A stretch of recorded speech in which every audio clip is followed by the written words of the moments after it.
somebody who's from Detroit, been here his whole life. I ain't against nobody who haven't been, but he's been serving and protecting us for over 38 years. And now it's time to serve and protect the citizens of Detroit by making sure he get reelected. But this is the kind of person he is. You see, he got the baby, and he's running to get the baby out. Let me tell y'all the story behind that story real quick. These folks were in a house that was being shot into by a guy who was barricaded. He had pinned the police officer down for hours. And this child had an operation that was scheduled that morning. And we thought at some point we was going to get that guy out of the house before morning, and they were hiding in the basement.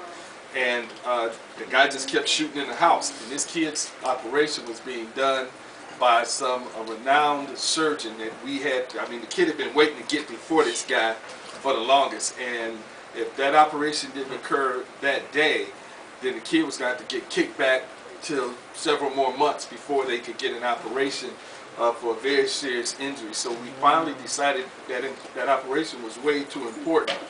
So we did something like really crazy.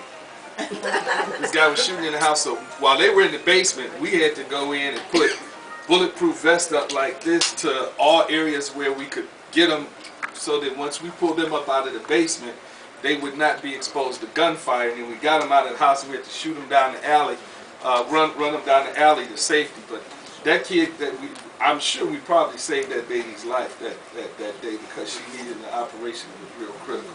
And the reason I went in to do it, I was an inspector at the time, and I was the highest ranking person at the scene.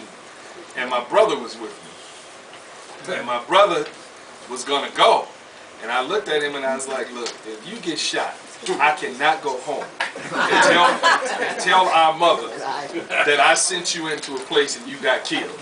So I said, now you can't control what I do because I'm the boss. So now if I get hurt, you can tell her I tried to stop him, but he told me I couldn't. But that's really what happened. That's the story behind that picture. That baby was slated for a very serious operation that morning. What neighborhood was that? It was on the east side. It was on Dresden Street.